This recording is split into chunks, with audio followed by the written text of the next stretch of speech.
What's up, everybody, and welcome to the FPL WildCats Live. We are here, of course, while Liverpool are playing, so we will give our thoughts and opinions on that as it happens. But thank you, of course, for joining us, and I will hand over to our Master of Ceremonies, Nimfria. Yeah, thanks, Jay. Welcome, everyone, to the show. And what a week it's been. And it's not even over yet. We'll obviously keep you up to date, as Jay said, with the match as it's on. But whether you captained Agüero or you didn't, we're happy to share in success or misery here with the Wildcats.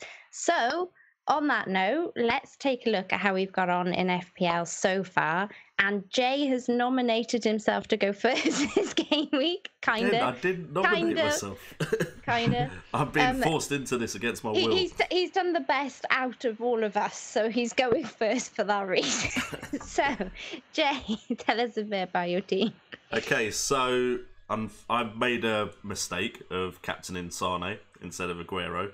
Agüero is currently my vice-captain, and I have played the triple captainship. So, although I may have the most points, I'm not exactly over the moon, because if I'd realised everyone else was captaining Sané, I'd have probably gone Agüero, but I've just thought I was being the maverick, and I wasn't.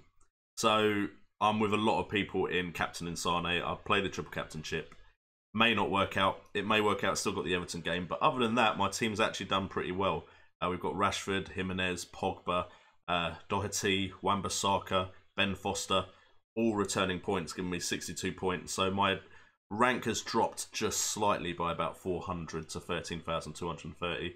But I'm pretty happy with the way things are going. And after this game week, looking to hopefully still carry over a transfer so I can do some stuff just after game week 27, looking forward towards all the doubles and the blanks. So I feel good about my side still. And I think this part of the season is going to be like a very important part where we actually start making moves that will see us rise in rank significantly, or unfortunately maybe drop in rank if we make the wrong decisions. But I'm feeling good at the moment. Just wish I'd put captain on Agüero. That's the only thing.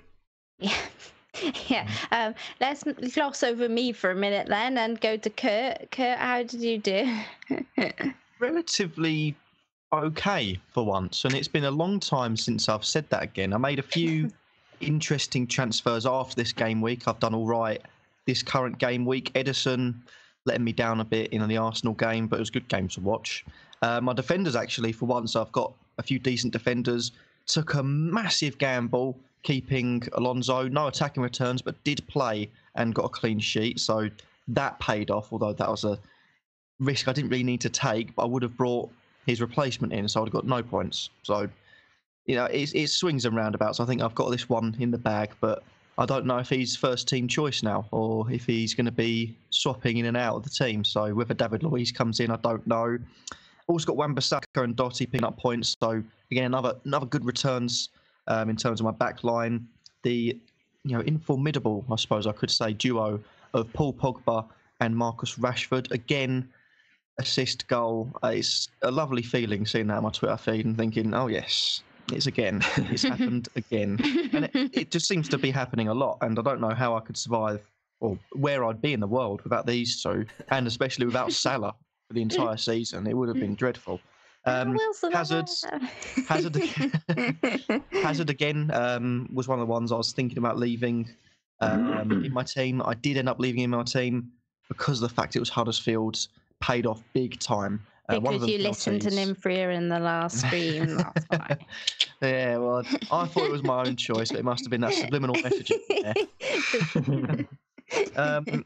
Another one, well, again, another risk. My team is a bit in tatters recently, but another one I was going to be getting rid of was Bernardo Silva, but the only reason he stayed in was because of the double game week, and I don't think he's going to get more than 3 points, maybe 4 points if I'm lucky, because I do think Sané will start. Obviously, Sané captained. I assume it's like most of the other people in this world, or at least the FPL community. All I see people doing is saying Sané captain, Sané captain. So at least I'm not alone in not a stupid decision, but a pep roulette, I suppose. Always comes back to haunt us. Felipe Anderson grabbing an assist. I didn't expect that, but he's still in my team. So maybe now with Liverpool's fixture, the Liverpool game out of the way, West Ham's fixtures, he becomes a decent option. Aubameyang again, has got tough fixtures out of the way, decent looking run.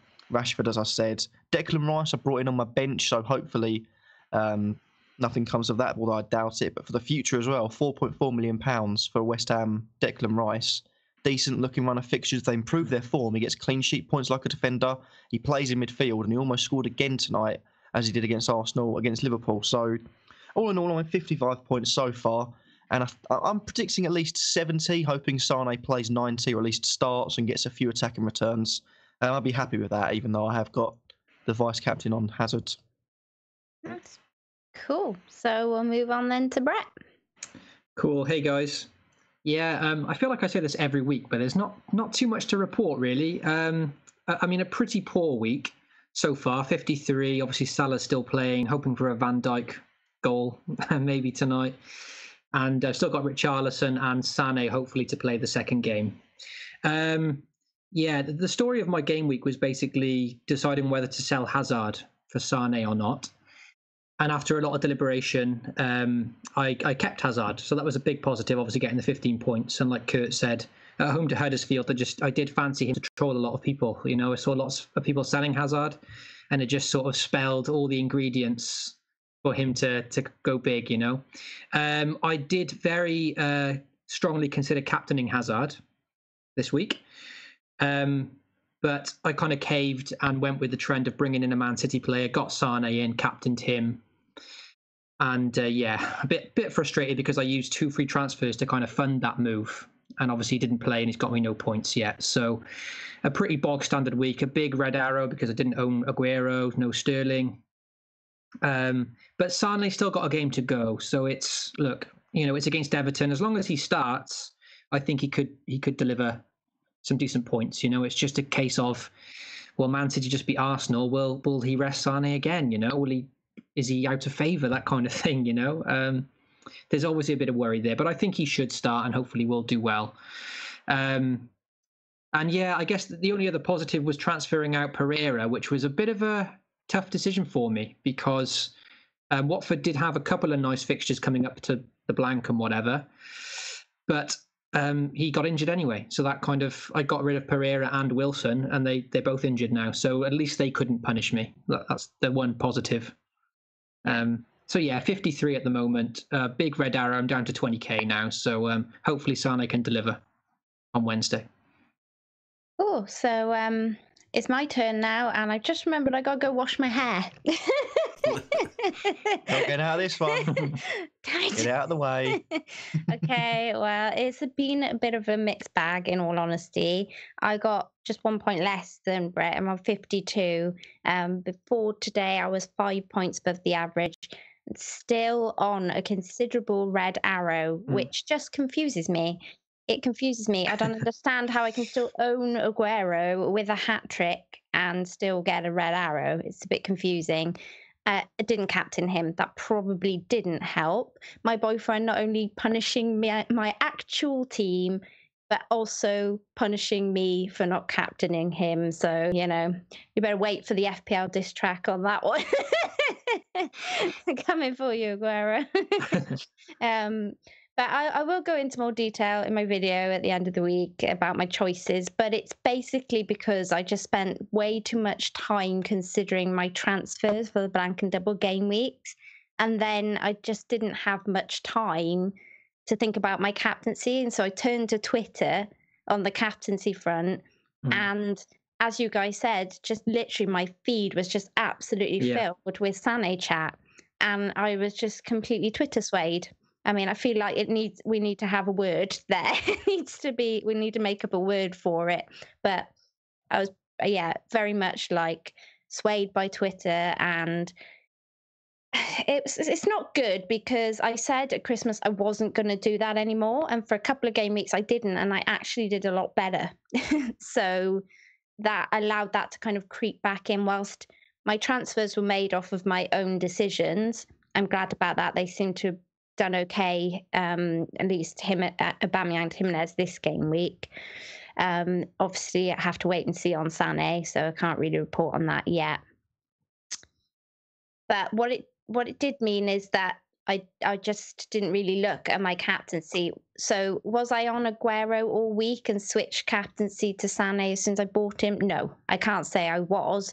I think I had pretty much was waiting to see who it was who I would transfer into my team before actually deciding on my captain. But would I have captained him if Sané wasn't in my team? Well, the likelihood is I wasn't going to be able to afford Sterling. So, yes, the captaincy then would have been on Agüero. Fine margins. Not great, but that's pretty much... I don't know how else to explain it other than that. You know, I feel like if I had been on Agüero all week and then suddenly switch last minute, it would have hurt so much more.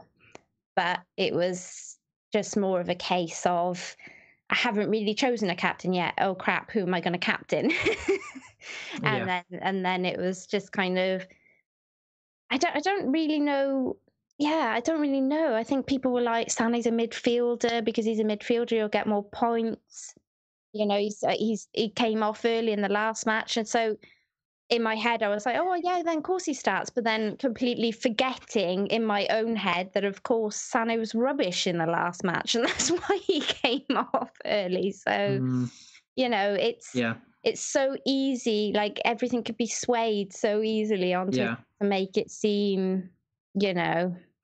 Yeah, that was one of the reasons that it kind of swayed me to get Sané, other than obviously the overwhelming kind of support of him on Twitter as well, you know. And I was aware that the top 10K, which is kind of like my target, I was around that area, it was about 12K. I knew that a majority of the top 10K were all going to be captaining Sané. His ownership in the top 10K was massive anyway. So I was kind of like, wow, do I kind of avoid Sané, or do I just kind of cover the base, you know? Yeah. And so that did sway me, obviously, just to kind of protect myself. But like you say, his minutes in the past 3 Premier League games, I think, were 70, 70, 70, like 71, 72, that kind of thing. Yeah. And Sterling's was 90. So I was kind of like, well, they've got a lot of games coming up. You know, bar the previous game, bar the Newcastle game, you know, Sané was getting a lot of important goals. And he had played 70 odd minutes. So I thought, right, because Mendy's not there, Pep's obviously favouring that left side, resting Sané a bit more because there isn't any other options on that left side. Whereas on the right, you've got like the likes of Mahrez, you know? So I really did think Sané was safe in terms of rotation. At least what the safe, no one's ever safe, but at least the safest, you know? So yeah, it's just, look, it's really unlucky, I think, for so many people made the same. It's not even a mistake. I don't think you can even say it's a mistake, really, you know, because it's not. There was nothing wrong about it. It's just hard luck, really. And yeah, you know, look, there's still another game to go. So, and the way Everton are playing, if Sané can get a start, he can definitely do damage. So we can cry about it if he does crap again against Everton. You know, at that point it'll be very painful. Could score 2 hat-tricks. Well, that would be nice. Never know. I think somebody tweeted today that like Sané's hat trick stats to Agüero's hat trick stats, and I don't think Sané's ever scored once. Like these are the kind of stats you need beforehand, like you know. But yeah, I'm kind of, you know, if he fancies taking the night off, I'm good with that, you know, Agüero vice captain. Yeah. So, you know, I'm good with that. I'd be good with that too. I don't think that's going to happen. I mean, I've got Hazard vice, which is actually a bit different to what a lot of people have got. I would imagine lots have got Salah. So I would take Sané not playing. Yeah. But, you know, if he's on the bench again, surely he's going to come off this time. It seems too good to be true for him to miss out and get all the vice captain points, to be honest. It's not going to happen. No, it's not going to happen. I figured on Twitter about like people planning to kidnap and all that sort of stuff. But yeah. Before the game started on the weekend, or yesterday before the game, there was about 30 minutes before, there were a few tweets, weren't there, about Sané not being in the starting 11. Yeah, there was. Yeah. I know. Yeah, it's rubbish. It's all rubbish. You can't help but buy into it, though. And you start getting that hot feeling inside. You're like, no, please don't let it be true. You know, this is all. They're just trolling. They're trolling. No one. It's not a reputable account. They're just having fun with it. You know. And I was more worried about Pogba not showing up. Yeah. I was like, what if Pogba doesn't show up? Oh no! Like, or what if he does show up and he's on the bench and I've got Holobas sat there with 6 points? Like, Hollebass loves getting points when he's on your bench, doesn't he? He never scores when I actually play him. He just does it when he's on my bench. I'm praying, I'm hoping, I'm holding out for bench boost week. That's when I'm gonna get those points. He's gonna think he's not in my team, but I'll be getting his points. Anyway, okay, lads, shall we move on to the chat and the questions? Yeah. So, Brett, have you got any there, or shall I grab one off of the... Yeah, I got a question here from JC, who's a bit of a regular. So, hey, Jay. So it's a question for anyone with their triple captainship left. So I know Jay's just used his, and I've used mine stupidly very early in the season. So it's with all his chips still in hand. When is the best time to use the triple captain now, do we think? So Nim and Kurt, I mean, you've still got both of yours, right? So when is there a plan when you're going to use your triple captain now? Do you want to go first? You're just laying this on me, you meanie. In all honesty, no. I think I'm going to wait out and see what happens with the cup final, which I think is next weekend? No, weekend after. Is that right? So we've got one more game week, haven't we? And then I think we've got a 2-week break where we have the finals. So I think I was going to wait that out and get as many of the fixtures in that we can possibly get in and then look at it. I think, to be honest, I would really like to get Sané in my team, and that's pretty much where most of my decision making went this game week, was thinking about how I could get him in to cover 27 for Richarlison. So that's pretty much what I spent all week doing, rather than focusing on who I should be captaining.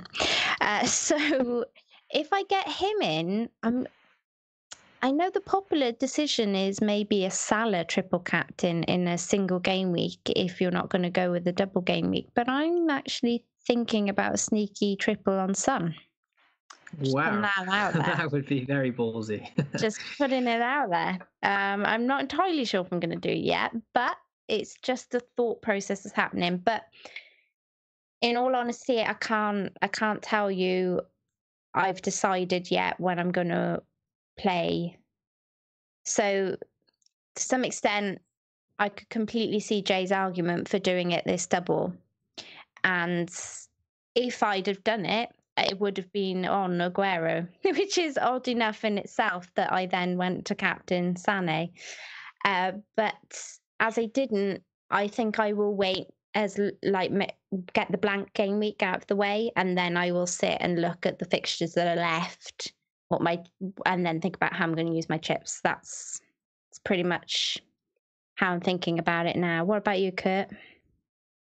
I don't normally go into things with any plan, which obviously is the reason why I'm about 1.5 million lower than any other of the Wildcats.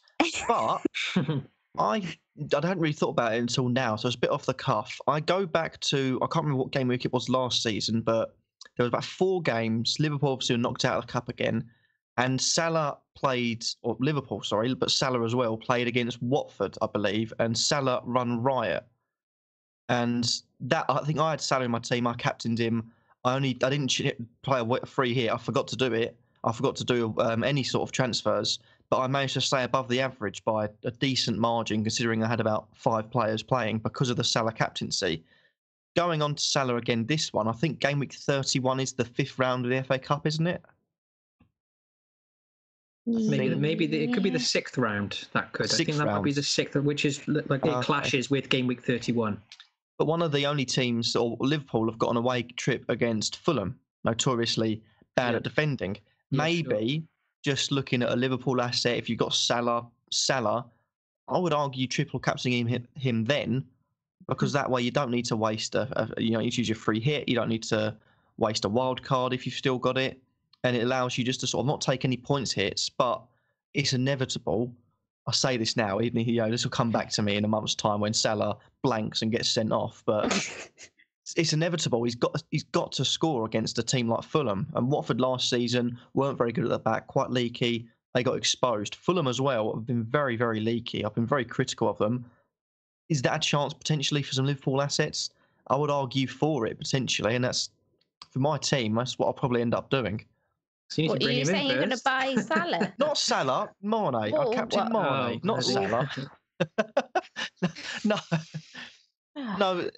In terms of that was just an example. Anyone that you think could score in quite a few goals in a blank game week, let's say. Oh, what have I done to myself? Okay, I've got one here. At FPL_doc would like to know, keep Hazard or sell for Son. So Jay, what do you think?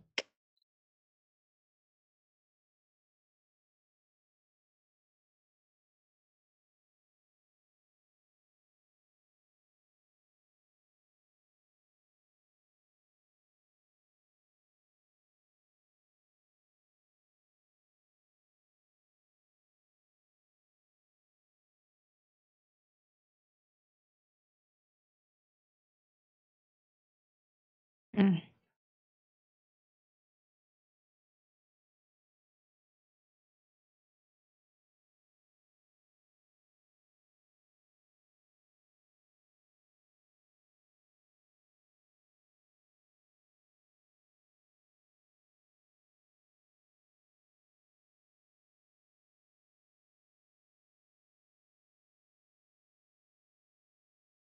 Jay, sorry to interrupt. I think there might be a problem with your mic. Is it on mute, like on the software? Yes. There you go. That's Right, because we- my wife came in sorry, for the guys. baby milk. So, yeah. And that is why my screen was off for a second. But yeah, I'll start again.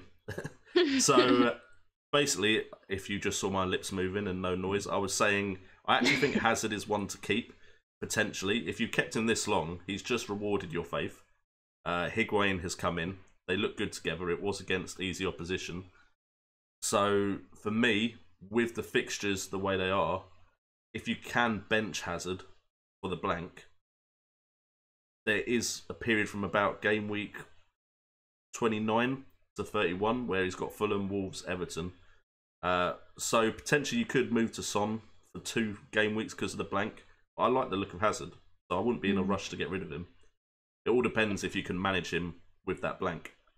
I think he's definitely somebody I'll be looking to get back in for the last stretch of games for sure.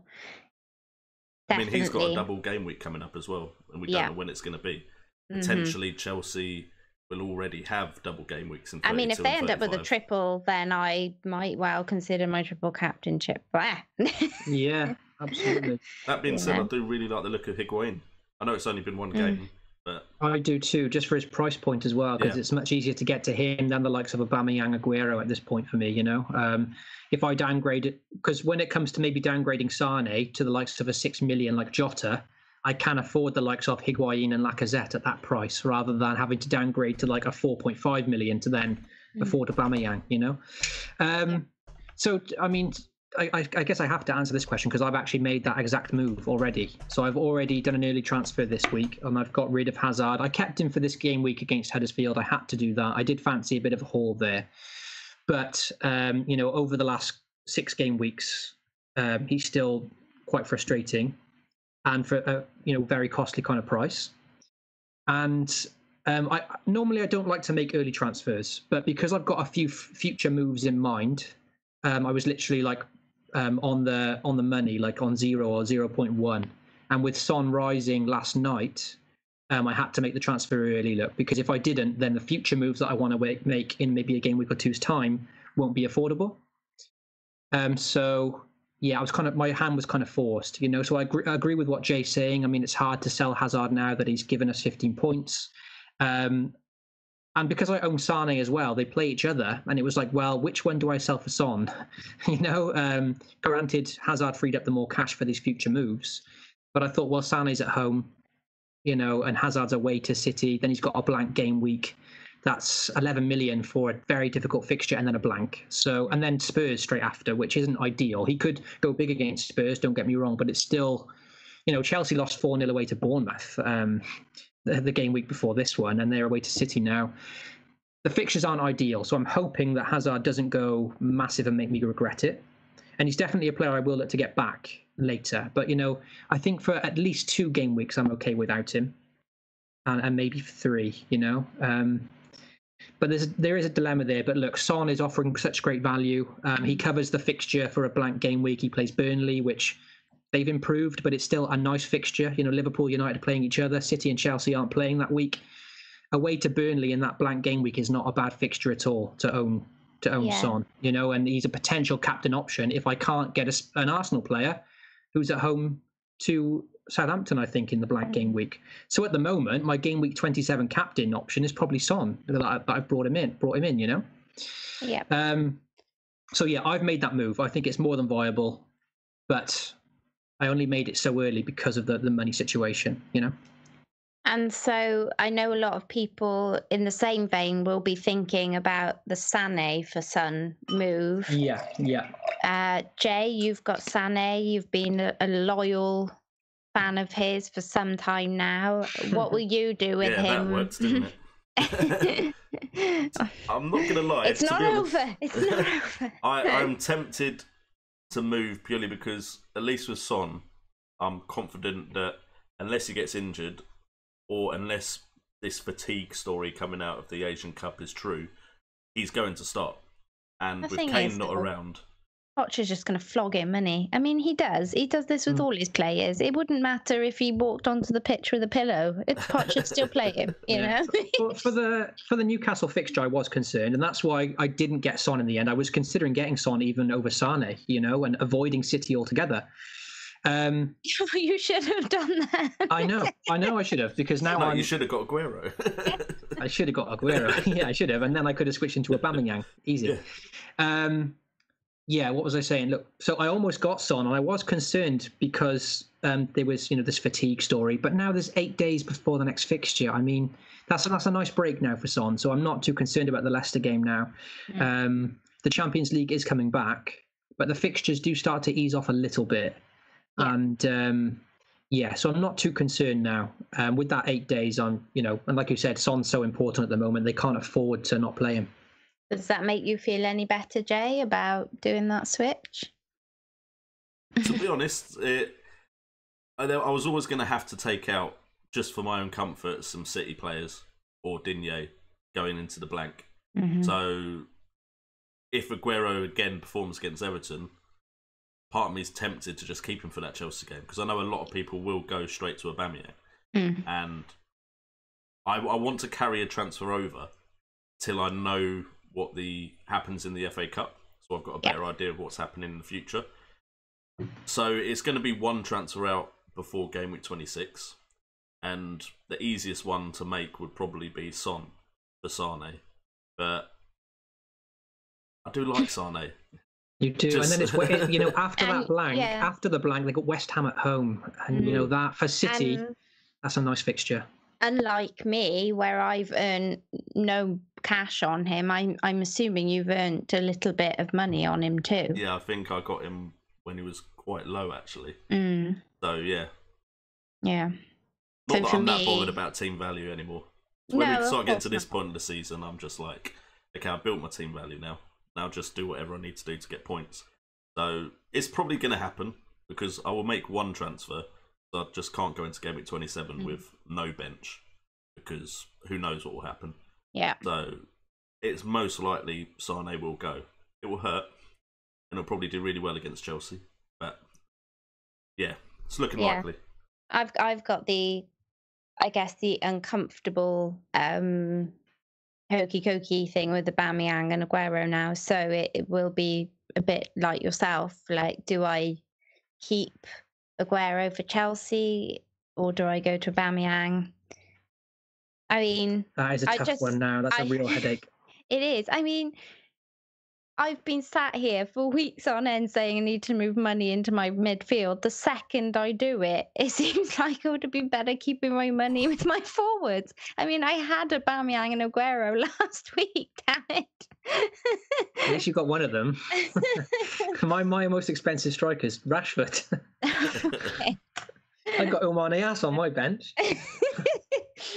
Oh, I've got punching doing nothing, so that's fun. But on that note of Arsenal, we had a question from Lee at FPL Family. Says, "Hey Wildcats, is Aubameyang a must-have with the up-and-coming Arsenal fixtures, or should we be looking at Lacazette? Also interested to hear your thoughts on Denis Suarez, assuming we see him, which of course we did last night." So, Kurt, you haven't talked for a little while. Would you like to weigh in? It's an awkward one, Aubameyang, because he hasn't really done, on some sides, the Diego Costa type scoring role in quite a while. The Diego Costa that you wouldn't expect massive point hauls, but if he wasn't trying to bite someone's head off and get a yellow card, he was scoring a consistent 1 goal per game, which was quite nice to have. I looked back at Aubameyang now, no points returns, goal and assist, no points returns, no points returns, goal and assist. And they're, home to Cardiff, home to Fulham. Last time he scored before that, away to Brighton, home to Burnley. I'm beginning to get worried about Aubameyang's big games. But the good thing about that is that he's only got Spurs and Man United in 29 and 30, and that's it. And he's they do avoid the top 6 a lot of the season now. And you look at their fixtures coming up, the next 3 fixtures, I think we must have mentioned it before, and I think we've got to mention it again. Huddersfield away, and Southampton and Bournemouth at home. You can't ask for better fixtures than that. He's one of the big players, because I thought I needed to sort of reshape my team a bit. It's been a bit stale for quite a while. Aubameyang's one of the players I looked at, but his next 3 fixtures, it's gold for anyone. And we've just seen an out of favour, sort of an out of form Hazard, play against Huddersfield, 2 goals. And I would assume, hopefully, touch woods, Aubameyang is going to come in and score a few goals as well. And if he plays up top with Lacazette, I think goal or assist, I think they work well together. And they're a terror for defences like Huddersfield that are lower down. Yeah. So that's the question then, Jay. Is Lacazette a better option because he's cheaper? I mean, it does depend on the kind of build of your side. If you can't afford bringing Aubameyang, then by no means is Lacazette a bad option. I still prefer Aubameyang myself, just because I feel like Aubameyang is always going to get the chances. He is infuriating to own as far as the fact that you can watch a game with Aubameyang and just think, how have you not scored 3 goals in this game? Welcome to an Arsenal fan's life. So, but the thing is, for things like expected goals, he is a lot better off than Lacazette, despite the fact that Lacazette has actually scored more goals. So to me, what it says is the quality of chances that Aubameyang gets with his positioning and all that kind of stuff. He is capable of 2 goals in a game quite easily, especially against the smaller opponents. And now that we know that apart from a small period where they have 2 difficult fixtures in a row, we know their fixtures are really easy. So for me, if you can afford Aubameyang, I still prefer Aubameyang, but by no means is Lacazette a bad player to be bringing in. And so, Brett, your thoughts? Because I know you said you were thinking on Lacazette as a possibility. Yeah. Like Jay was saying, Lacazette's only on my mind because it's very hard to branch out. The position I'm in and downgrading certain midfielders, it's very hard to release enough funds to get Aubameyang. But as Kurt said, the fixtures are that good. I kind of want to get in on Arsenal somehow, So for me, like Aubameyang all day over Lacazette for me. I don't even like owning Lacazette. It doesn't excite me. With Aubameyang, it's like, right, this guy could potentially bang in 2 or 3 goals today. Granted, he's inconsistent. He hasn't done it every game, but he's very explosive. And Lacazette for me, as an Arsenal fan, I like him as a player and he works hard, but he's just not an explosive option for me. Don't get me wrong, he scored a couple of good goals here and there, but maybe that's just a personal thing. I don't fancy him ever to get 2 or 3, and to explode.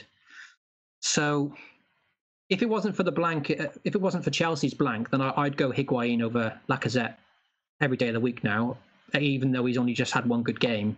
I just feel like Higuain's more of a finisher, that's what Lacazette is too, but I just rate Higuain higher, I guess, as an explosive option.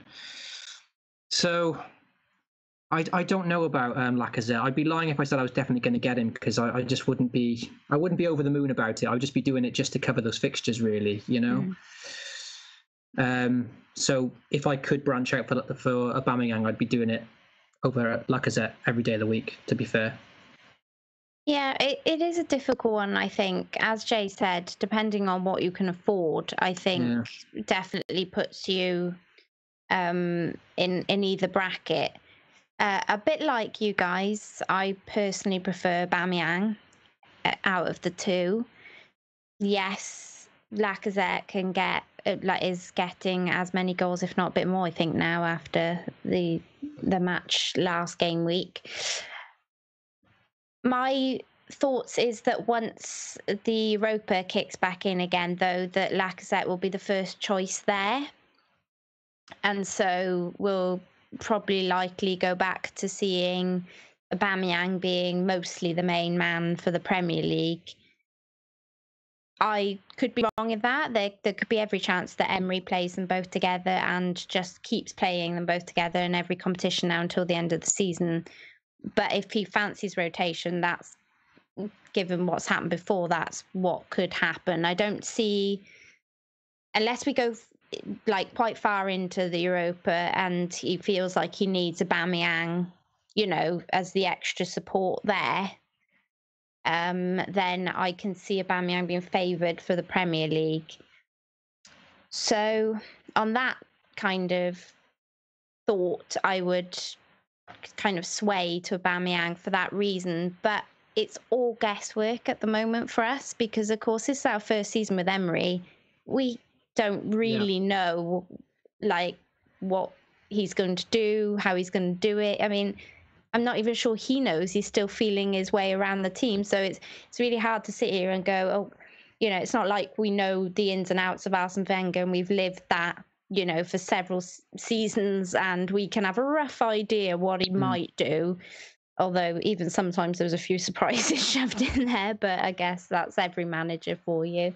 But you had a rough idea what he was going to do. And I think the problem is this season with Emery being so new, it's hard to really predict. We can only go on what we've seen so far. And at the moment, his preferred is Aubameyang and Lacazette. Obviously, we will have to see what happens when the other competitions kick back in. If you had 9.5 million available, let's say you couldn't reach out to Aubameyang, would you be happy buying? Would you buy Lacazette for that price now to cover those fixtures? Do you reckon? I think, given that Higuain blanks and given that Firmino's been so inconsistent, I think I'd either go lower and use my money elsewhere, or I would get Lacazette, or free up the funds in midfield and try and get Aubameyang. But that's the ideal. That's the ideal situation. Yeah, that's asking you to change everything. Do you know what I mean? On what you got. And sorry, Lee, back to your question on Denis Suarez. I'm really sorry. I wasn't paying much attention to him because I was too busy crying over Agüero. So, Jay, I know Jay did some research on Denis Suarez, haven't you? Oh, brilliant. Good. Yeah, I did. In his previous video. Some useful information. To be honest, without the stats right in front of me, I know as far as a player, by all means, he's going to be the type of player that Emery builds kind of team around, has the work ethic, is the type of player that suits his system. As far as FPL goes, there's nothing that suggests to me that he will be an asset for us as an FPL player. Now, I could be completely wrong. It could come in, he could play a completely different role than I'm expecting him to. But at Barcelona and at Sevilla, he was just a very good team player, but isn't going to likely get a lot of goals and assists. I think he usually averages around 4 goals or 4 assists a season, and he's coming into a new side. He hasn't got a lot of the season to play in, so I would personally not look at him. I didn't watch him in the game. I don't know if he played or not. I just was so focused on that. He came on as a sub. I don't know if he looked good in the game, so I don't know anything about the eye test. But from everything I've seen of him playing in Spain, I don't like the look of him as an asset. I think I only remember one close-up of him, and he was kind of jostling for the ball and lost it. And I was kind of like, oh, there we go then. It was a tough game to come into. We only got about 20 minutes from what I saw when he came on, and it's not as if you're going to get a lot of the ball. It's Man City. They're going to dominate. They were 3-1 up, so it was chasing shadows for a lot of it, so you can't really tell too much. No. I think it might be a little bit of a wait and see on that one. Okay. So can we have another question in the chat? Yes, we can. So Michael Svedin wants to know if we've got any thoughts on Batshuayi, obviously signing for Palace, getting an assist late on from the bench. I think he came off the bench and got an assist. Yeah. So what do we think? I mean, Nim, you've actually considered getting Batshuayi, haven't you? Yeah, I almost got him instead of Jimenez for this game week, and I thought it would be a bat-shizzle move, and that I would be bat-shizzle crazy, and that saying would be the best saying ever with Batshuayi.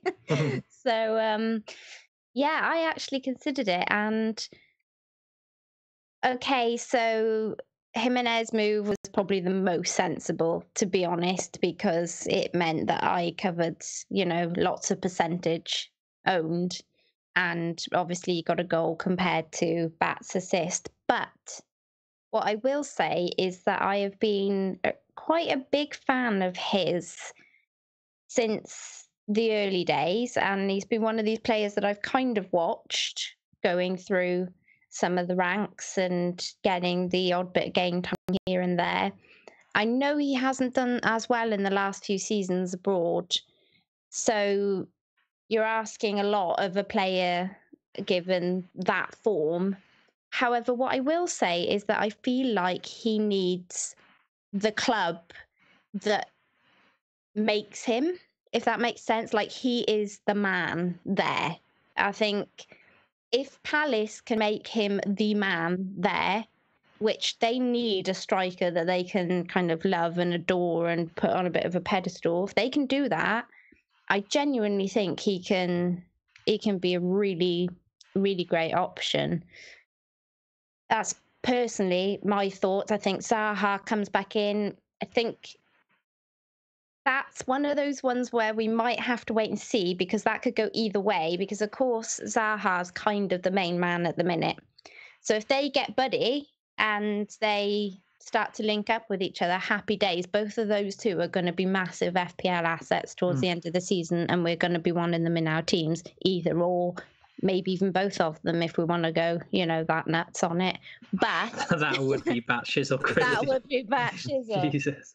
However, if he comes in and he feels like he's been a bit muscled out because of him, then that's where it could go a bit, a bit up the Swanee, and then that would just be a bit more kind of meh than happy days. So I think if you've already got two strikers that have been playing pretty consistently well for you, so say you've got a cheap front three already, and you've got, like, say, Jimenez and Rashford, and they've been returning consistently for you, but then you've got, like, I don't know, maybe Wilson, maybe if you still haven't got rid of him yet, or somebody, Ings, maybe, who's been a bit injured. I'm not really sure. I'm not sure if he'll be back for the next game.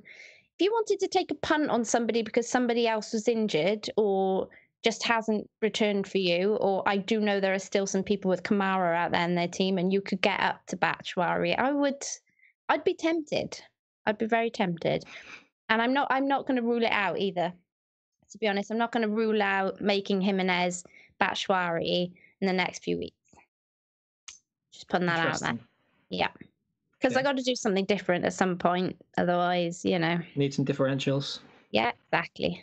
So that's my thoughts. Over to you, lads. Who wants to go next? Jay, what's your thought on bats? I mean, with Batshuayi, you've definitely got a player that has the capability of being the main man. Chelsea never gave him the chance, so we can't really judge him from what he did at Chelsea. When he went to Dortmund, there was a small period before he got injured where he was absolutely banging the goals in. Now, don't get me wrong, Dortmund, very good side in the Bundesliga, and they're shown it this season as well. I believe they're top. So he was in a very good side. But also, before Chelsea, there was a period where he was at Marseille. Again, really good stats as well. So, for me, it's definitely one to watch. Because of the inconsistency in the game time he's been given, though, and the fact that he has gone to other clubs on loan and it's not worked out, like Valencia, I'm willing to wait. But promising signs from his first appearance, getting straight into the points. But I'm just so happy with Jimenez. I'm getting attached to players. Like Jimenez, I'm attached to. Doherty, I'm attached to. Wan-Bissaka, just even if he's getting points on my bench, I just now really like him. And it's almost like I don't want to get rid of these players. And Batshuayi has to do something to impress me enough where I'm like, yeah, I don't need Jimenez, because Jimenez is my cheapest striker. Then it's Rashford, and then it's either going to be it's Agüero now, likely to be Aubameyang. So for me, I can't really see where I fit him in right now because I'm happy with my front three. It's more my midfield I'm thinking of making moves in. So, but definitely consider him. I'll be watching him. Yeah, for sure. Kurt? I can see the appeal. I can see the good points that people have raised. I personally won't be bringing him in. You mentioned about a front three. Two of my front three are Aubameyang and Rashford, who I can't see myself dropping. My other forward is Pete Crouch now. Oh, wow. In fact, Did you bench him, or did you get his assist? No, I brought him in after the game week. Okay. I didn't have enough points or enough sort of know-how to get Kamara out beforehand, so I thought I'd better bring him out just in case his price drops again. Because I already got him I brought him in at 4.4, and I think he went up to 4.6, so I got him out at 4.5, brought Crouch in at 4.5. I just think I can't afford to go up. Going up to Batshuayi leaves quite a decent priced front three, and that also means Anderson drops down to a fodder midfielder. Pogba, Sané, Hazard, Son also drop down a level or two. I can see the appeal, but my team he just can't fit in. And Peter Crouch could potentially be quite a menace in terms of what you can expect for his price. Can't look behind that. Good point. Good point. Cool. Okay, should we have another from the chat? Yeah, there's I hope I can pronounce this right. I think it's Anurag, and he has Firmino at the moment, and he wants to know should he be going for Higuain in the same price bracket, or should he be sticking with Firmino for now? Well, I would say for at least the next 2 weeks he could stick. Obviously with City and the blank up next. Yeah, so what Nim is referring to, Anurag, is that obviously Chelsea have a blank game week in game week 27.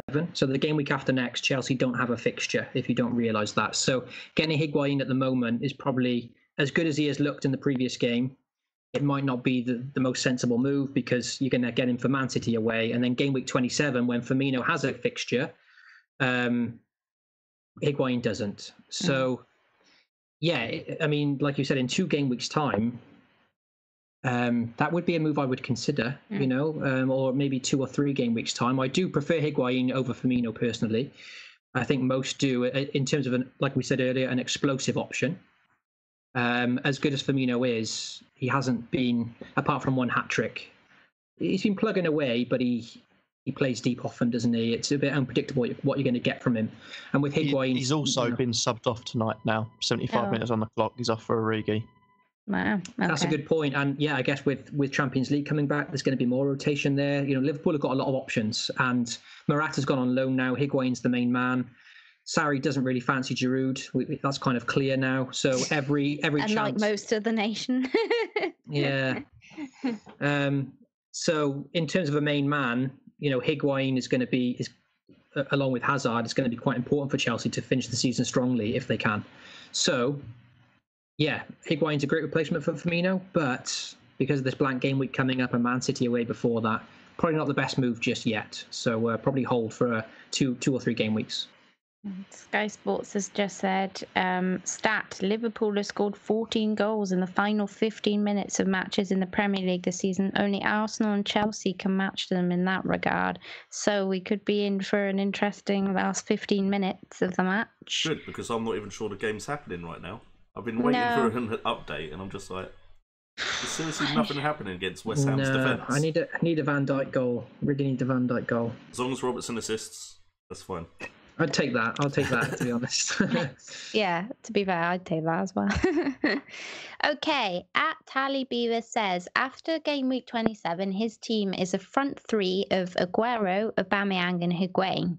Mid 4 of Salah, Son, Jota and Pogba, with 3 at the back of Luiz, Robertson and Wan-B / Bernat. That's a good team, yeah. Fair play. Bench is Westwood, either of Wan or Bird and Peltier. He's asking, is this a good team? If he can swing it, he thinks he can. So obviously he hasn't quite got all of those people yet, but he's planning to have them all after game week 27. Shall I just do a quick fire yay or nay? So Brett, we heard your initial reaction. I'm assuming that's a yay. Well, it sounded like very strong. I mean, it's a very expensive front three. Yeah. Has he got Salah or not? Yeah, Salah, Son, Jota and Pogba. Yeah. He's got Pogba, he's got Son, he's got Salah. He's got Jota as an option for the next 5 or 6 game weeks. Looks great as well. He's on my shopping list, to be honest. Yeah. Yeah, barring the blank game week, obviously, for Chelsea. Can't argue with that team, to be fair. Sounds very strong. Yep. Cool. Jay? Yeah, I agree. It looks very strong side. No City cover. They are now chasing for the title. Has he got Agüero? Has he not got Agüero? Oh, sorry. Aguero. Well, I don't know why I was looking for Sané, wasn't I?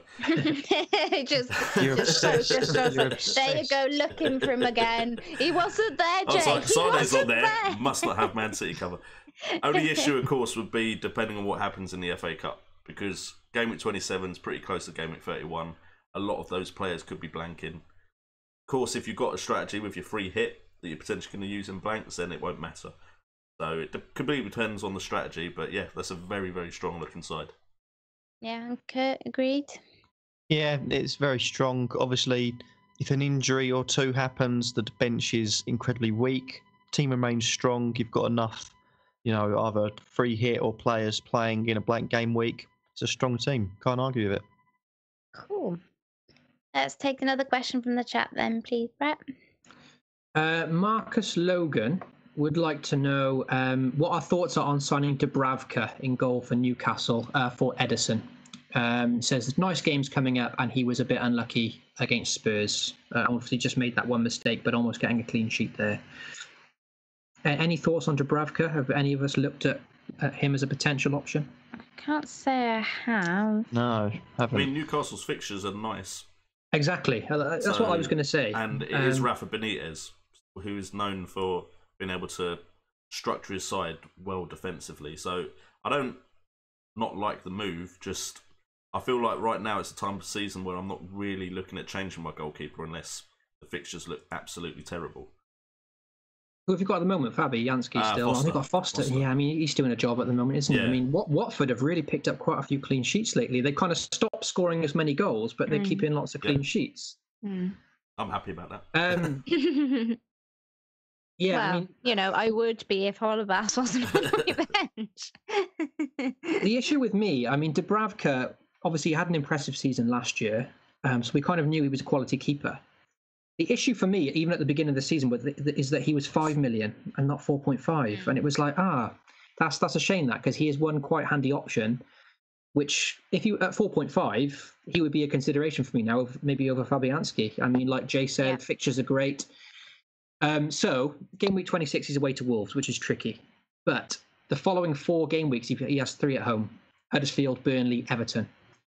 Some really nice fixtures there throughout the season, up until the end of the season. It's only because he's 5 million that just puts me off a little bit. But Newcastle are improving a little bit. They were unlucky to lose against Spurs, and at home, I think even away, they're just the style that Rafa plays to keep them up, to try and grind out results. They're not open like a Bournemouth are. Yeah. They do try and grind out results, and that style can get you clean sheets. So yeah, it's a good option. I don't know if it's worth the 5 million. That's the only issue. Yeah, agreed. It's a fair bit for a keeper, isn't it? When it's not one of the top consistent scoring keepers. I mean, maybe if you fancy a bit of in Newcastle, then maybe go with one of their cheaper defensive options, Shah or Lascelles or something like that, and get somebody in a bit cheaper that's still gonna, I like the look of Yedlin if you're looking at them. Yeah. He did look very dangerous in the last game, I think, against Spurs. And someone in the chat's mentioning about Etheridge too for Cardiff, because he's similar fixtures now to Newcastle. Very good fixtures for Cardiff, relying on their home form, grinding out results, and cheaper. Do you remember I said in the stream? I can't even remember. A good little while back now. I said, don't bother getting him now. I think I'd just done a ones to watch and ones to avoid video on, and he was an avoid. And I was like, but you mark my words, come towards the end of the season, Etheridge will be one to get back in again for your teams. And I kind of feel a bit vindicated by that now, because I do feel like now I actually want him back in my team. Yeah, I think the person ranked first maybe has got Etheridge at the moment. Yeah. And he is ticking away again, Cardiff clean sheet again against Bournemouth. At home, they can do it. I don't trust them away from home, but no, they are tough to beat at home. But me and you, let's be fair, after game week 27, we are going to have to consider getting rid of Fabianski. I mean, unless West Ham somehow manage to miraculously tighten up at the back, which doesn't seem to be happening. I don't want stopping Liverpool from scoring. They've only scored well, one. they've still let him one. That's enough. But that's just one against Liverpool. Has he got any save points or? Just the one at the minute, but yeah. Oh, that'll do. I'll take that. I was going to say, were you expecting that against Liverpool? Because I'll take that against Liverpool. It hasn't finished yet. What was the stat I just read you? Last 15 minutes, remember? See, you've jinxed it. That's the problem. Now Salah's not going to score. And Kurt's going to be like, see, I told you he'd blank. Andy Carroll. He was never going to score. Andy Carroll was never going to score. Kurt. He's just come on, so... So you never know. You never know. Okay, cool. We'll take another one in the chat then, please. Yes, 1 second. There's a guy, Simon Andreasen. He's thinking about using his wild card for game week 27. So during this blank, he wants to know: is it too early to use his wild card? Kurt.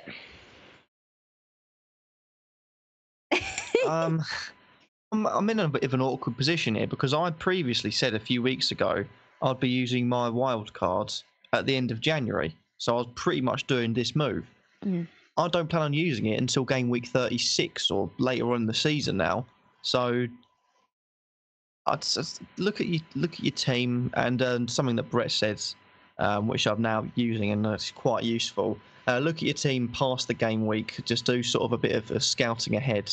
See what the fixtures may be, and don't sort of knee-jerk anything, but it's completely up to you. Without knowing the team, you can't really say too much. That's the awful part.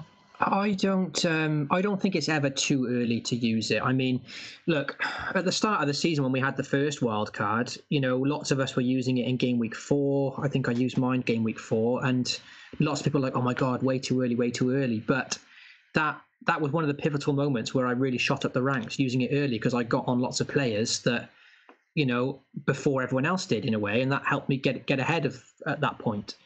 It's all about when you're kind of out of control and your team is like it's so completely not what you want it to be that you're kind of forced into it, and if you're literally just trying to hold on for it for the sake of it and you're just detrimenting your season.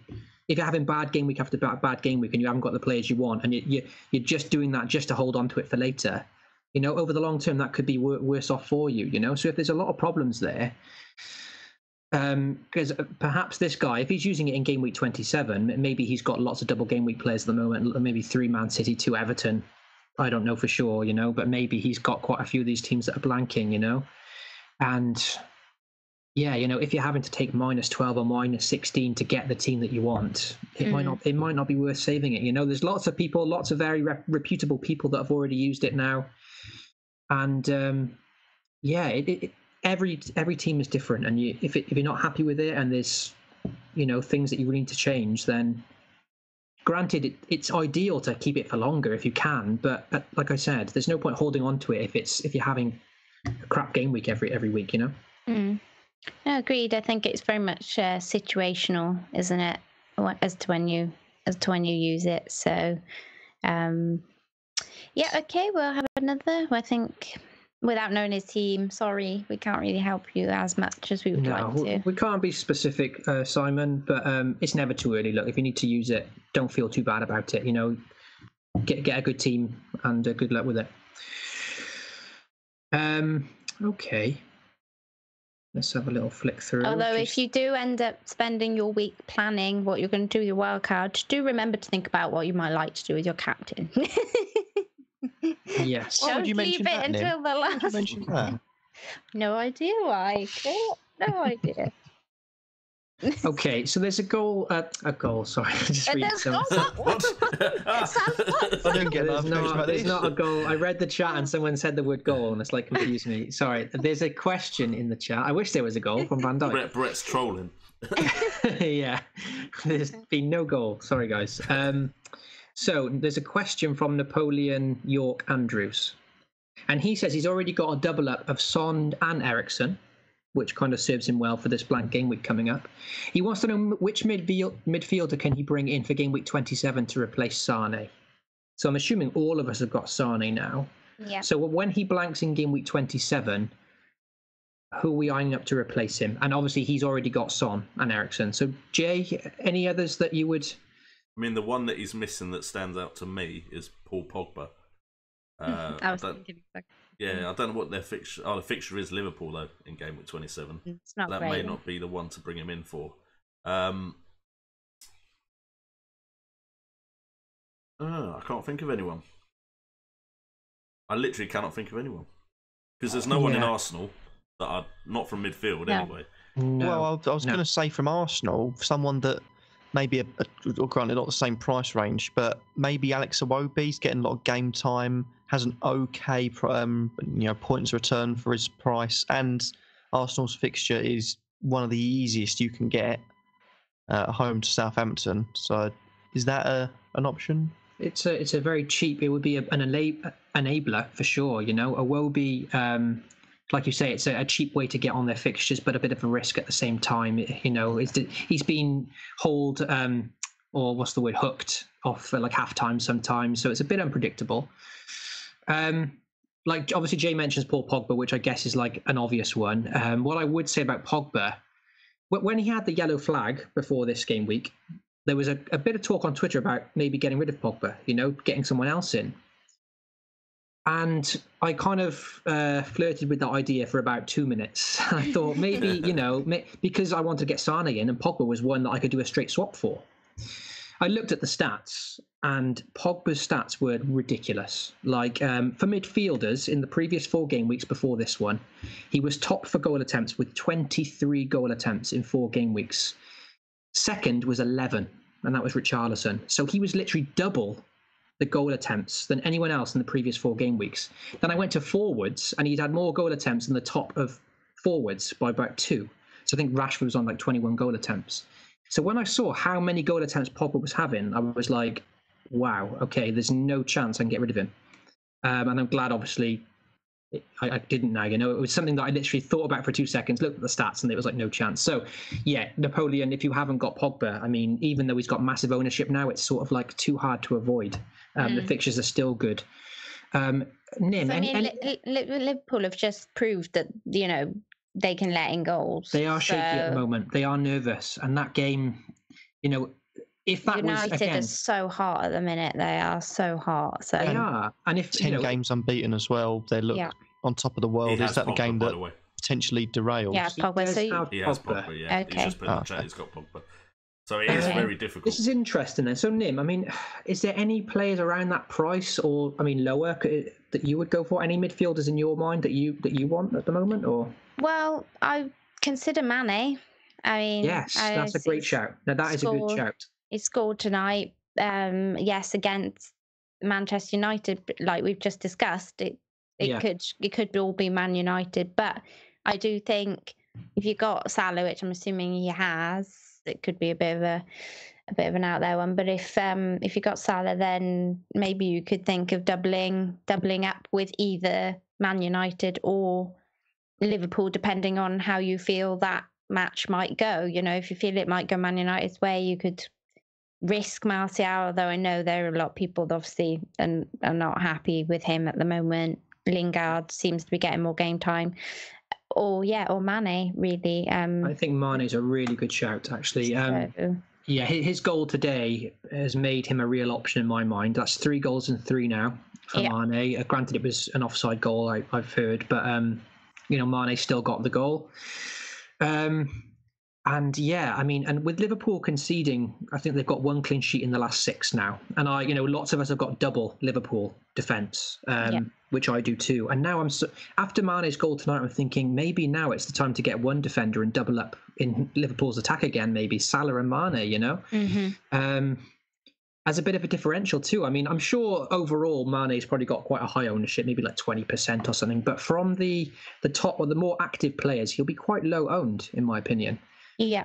All time, by the way, 1-0. Got more points then, more points dropped. So I blame Kurt. Yeah, it's all Kurt's fault. Yeah, everyone blame Kurt. Blame me for finally getting my prediction right. I mean, it's. Did you predict 1-1 though, or did you just predict that Salah wouldn't do anything? Because you just say that every week anyway, so that's nothing new. Yeah, you're going to be right every now and again. Yeah. What was I going to say?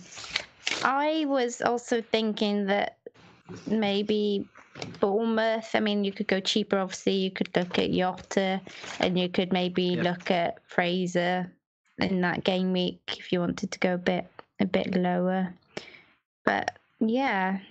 So this kind of gives us a chance to talk about this Almiron, this new signing for Newcastle. Because obviously at 6 million I've been looking at Jota, but I watched Jay's video earlier, so he kind of did a video earlier on his channel about thanks for the plug. No worries, about the transfer window, about new signings and the kind of prospect from an FPL perspective. So this Almiron at 6 million, I mean, Newcastle have got some great fixtures, and in the blank he's got Huddersfield at home in Gameweek 27, which is a very nice player to own for that blank week. So Jay, I mean, in your video, you said you're maybe considering him. So do you want to kind of talk a bit more about him as a potential? Yeah. Okay. So, option?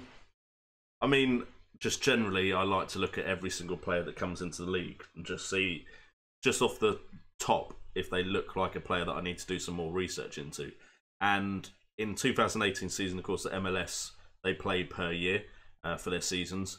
Atlanta, I believe, won the because they do conferences and then go to a final, and Atlanta won, as far as I'm aware. I could be wrong, but in that season he had 37 appearances, so getting plenty of game time, 13 goals, 11 assists. Now it is in the MLS, so I'm fully aware that that league isn't going to be the same level as the Premier League, but I love any player that can pop up with goals and assists. As soon as you're capable of both, I feel like that just opens up the opportunity of points a lot more for any player. And from what I've heard, Rafa Benitez has wanted this guy for a while now. It's not just after the 2018 season. So I feel like he's coming in. I've heard there's visa issues though, but I've heard he's coming in as a player that's clearly favoured by the manager. Yeah. Could be someone that he wants to build a team around. And is he behind the striker, kind of? Is that his position? Like it. From what I've watched, he plays behind the striker. Looks very assured on the ball. Runs with the ball quite often. Seems to have an eye for a pass. So yeah, I like the look of him, and I am really considering him because I think a lot of us are looking at the same cheap midfielders as well, and of course a lot of them have risen in price because they are so popular. Yeah. And he would be one that potentially a lot of people aren't looking at. So I'm definitely excited by the prospect. Because the season before, also 9 goals, 8 assists the season before. So he's capable of getting points. There's another one that I've been keeping my eye on, of the cheaper midfielders, as we say. I'm not entirely sure what's going on with his game time, but Barnes for Leicester, he's 5'5". Yeah. And on eye test, I've been really quite impressed with him. I mean, he's only got 1 assist, but he played 45 against Southampton, 72 against Wolves, where he got the assist. He didn't play against Liverpool, but played 90 against Man United and didn't return anything. But Leicester's fixtures, 27 on, are just brilliant until 35. If he can get a run of games in that team, and I'm just thinking he could be another quite cheap option at 5'5". Are you looking at him on your screen now, Nim, by any chance, on the FPL website? Or did he get subbed in the last game? No, he played the full. He played the full 90, but then that's interesting. Yeah. So I mean, if he continues with that vein, if he's going to play 90 minutes of every match, then And I think he was unlucky not to have got anything. I mean, Man United's a tough side anyway, but he looked really, how can I explain? Yeah, I had known he had existed before from the assist, but I hadn't really paid much attention to him. And yet, whilst I was watching that match, a lot of my focus was on him, if you see what I mean. He was getting forward, him and Pereira, they were unlucky. Leicester were unlucky generally not to score and get something in that match. So yeah, I really do think he might have nicked something. So it could be interesting when those better fixtures kick in, if he's going to get 90 minutes of each match and be really solidified in that midfield. Yeah, definitely. And the reason I ask about him being subbed or not, if he played the full 90s, because obviously Maddison keeps getting subbed a lot, doesn't he? So he does. For the manager to take off Maddison and keep Harvey Barnes on, I think his first name's Harvey anyway. Maybe got that wrong. But... Yeah. Okay, good. I have an issue with just saying names and then just getting. Let's just take a guess. Yeah. Awesome. But yeah, that's not a bad shout. Migtavia says in the chat that he had Almiron when he was doing fantasy MLS. And he said he was his captain option every week. He was like the top point scorer in MLS fantasy. And then he goes on to say game week 27, game week 27. Yeah, game week 27. He keeps saying that. We mentioned that on the Poppin' Pod last week. Oh, did you? Just for you. We're waiting now for 27 to be out of the way so that we can get our next players in. So whenever we think of that, we just go game week 27, game week 27. Yeah. It's like a little mantra now to ourselves. Exactly. You won't forget now. See, Leicester's fixtures, like you say, they do get very good. So I definitely want to try and get some Leicester players in from 27. That's for sure. Okay, then. We have our random question as we go to wrap up. And it's from Jeff at Thunder 66 UK, naturally, obviously. And he would like to know, excluding football, what would you say is the most significant moment in sporting history? I assume for yourself rather than just generally. Is that a personal opinion then? Yeah, I think so. Personal. Otherwise, yeah. Oh man, I've done research. Well, but you go first. You've done research, you can go. I've done research on something that I clearly wasn't alive for, and probably has no personal attachment to me. Thinking I'm coming in with a great answer, and then you straight away go, "I think he means personal to you," and I'm like, "Oh, I've not thought of that." Well, give us the all-time then from your stats, and then we can cover both bases. Mine was going to be Jesse Owens in the 1936 Olympics. His battle with Luz Long in the long jump, just because, of course, all the stuff that was going on at the time. The fact that Luz Long was pretty much the epitome of what the Nazis were pushing as the ideal human race. He comes in, looks like Owens is going to actually not qualify for the finals of the long jump, and Luz Long actually tells him, when you're running, put a marker about a foot in front of the board, and the pace you're going at, you'll probably get very close to the board. And of course he goes and qualifies with that jump easily, then actually goes to win that event as well, which he wasn't necessarily the favourite for. And the fact that someone that was like one of the poster boys for the Nazi regime actually went and helped Jesse Owens then go and win the Olympic gold medal, I thought was a very significant moment in sporting history. Yeah.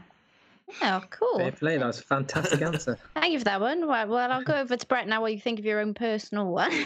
I'm gonna have to do personal, because once you said that, a moment did come to mind. Because if I didn't do any research on this, but for me, obviously Wales getting to the Euros, and to beat Belgium.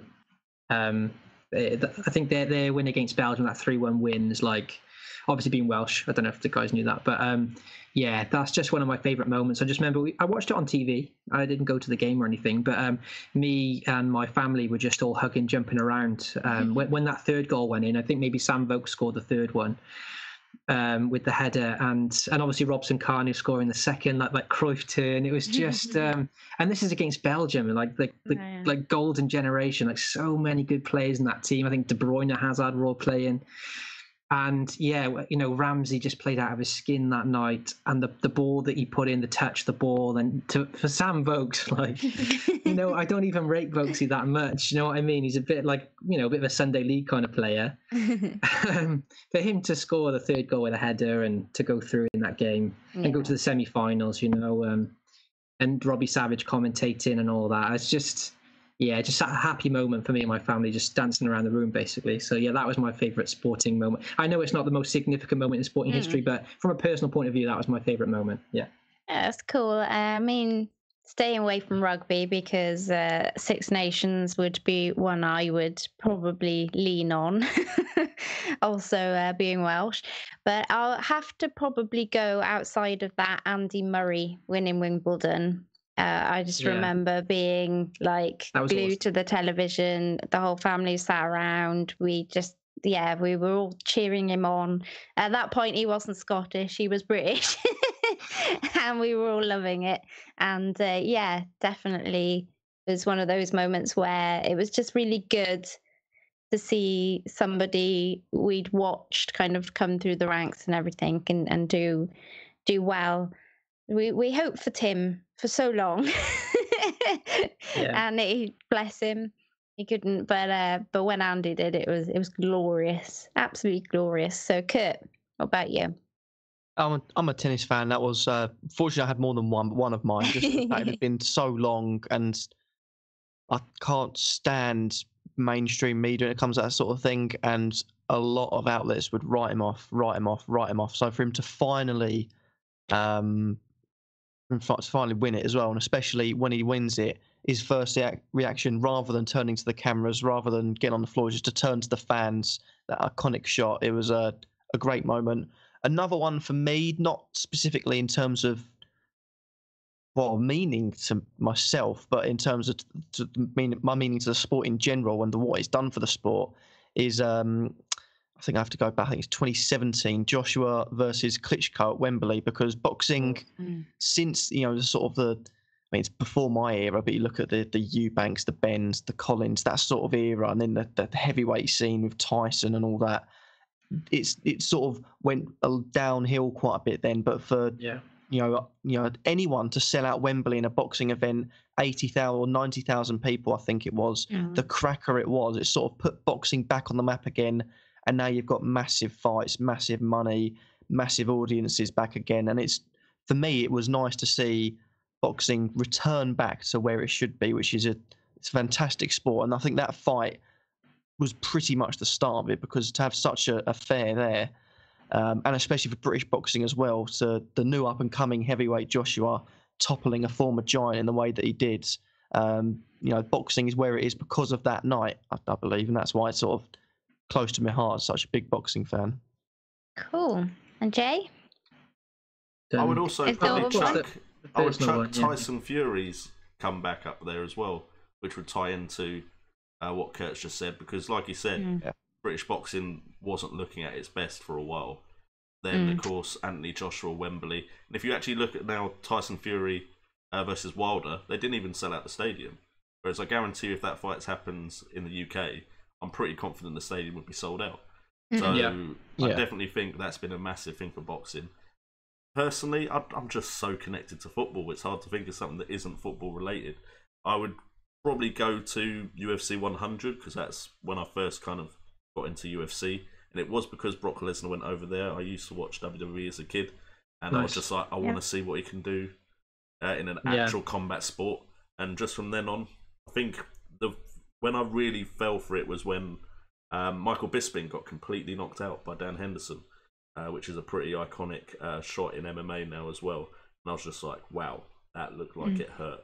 And I've just been in love with MMA since. Of course, a little shout out, obviously, to Mo and to Bolt as well, because they've been pretty prolific in sporting history. So cool. Okay, let's go to the polls then, Jay, and wrap it up. I haven't voted. What?